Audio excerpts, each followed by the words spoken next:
Ukimya mzito wa vyombo vya siri vya usalama wa taifa la Marekani, pazia limeanza kuinuliwa. Sauti ambayo kwa muda mrefu ilikuwa imefungwa ndani ya mifumo ya ujasusi, sasa imepasua ukuta wa kimya na kuacha taifa likitikiswa na maswali mazito kuliko risasi zenyewe.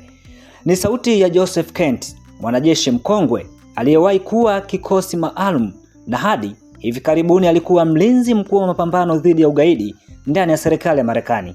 Lakini sasa jina lake limegeuka kuwa alama ya mgogoro wa ndani baada ya kujiuzuru kwa mshtuko na kisha kukabiliwa na uchunguzi wa Federal Bureau of Investigation FBI kwa madai ya kuvujisha siri za taifa. Siku ya Jumanne yenye historia, Kent aliacha wadhifa wake kama mkurugenzi wa kituo cha kitaifa cha kupambana na ugaidi, National Counterterrorism Center NCTC, kwa kile alichokiita kutoweza kuunga mkono vita dhidi ya Irani kwa dhamira safi. Katika barua yake ya wazi kwa Rais Donald Trump, Kent akuzungusha maneno kabisa, na hapa namnukuu: Irani haikuwa tishio la haraka kwa taifa letu. Vita hii imechochewa na shinikizo kutoka Israeli na ushawishi wake mkubwa ndani ya Marekani. Kauli hii iligonga kama radi katikati ya simulizi rasmi ya White House, simulizi iliyodai kuwa operation ya kijeshi iliyojulikana kama Operation Epic Fuel ilikuwa hatua ya kujihami dhidi ya hatari ya nyuklia iliyokuwa karibu kutokea. Lakini sasa ukweli unaonekana kuwa nyufa. Rais Trump alikuwa amesisitiza kuwa mashambulizi dhidi ya Irani yalilenga uhuru wa watu wa Irani, lakini takwimu za vifo zilionyesha karibu raia 1500 kupoteza maisha, wakiwemo watoto zaidi ya 200, zimeacha doa lisilofutika kwenye madai hayo. Ndani ya mfumo wa ujasusi hali haikuwa tofauti. Tulsi Gabbard, mkuu wa Kent, alijikuta akizungukwa na shinikizo baada ya kukiri mbele ya Senate kuwa hakuna ushahidi ulioonyesha Irani ikijaribu kufufua mpango wake wa nyuklia baada ya mashambulizi ya Marekani mwaka uliopita. Hakusema moja kwa moja kuwa Kent alikuwa sahihi, lakini hakumkataa pia. Kimya hicho kilizuka zaidi ya maneno. Wakati Kent akiondoka, kimvuli kingine kilianza kumfuata: uchunguzi wa FBI uliodaiwa kuwa wa miezi kadhaa kabla hata ya kujiuzuru kwake. Swali kubwa linaibuka: je, huu ni uchunguzi halali wa usalama wa taifa au ni juhudi ya kuzima sauti ya mpinzani wa ndani? Vyanzo vya ndani vinadai uchunguzi huo ulikuwa ukiendelea kwa muda mrefu, lakini ukimya wa FBI unaongeza ukungu kwenye ukweli.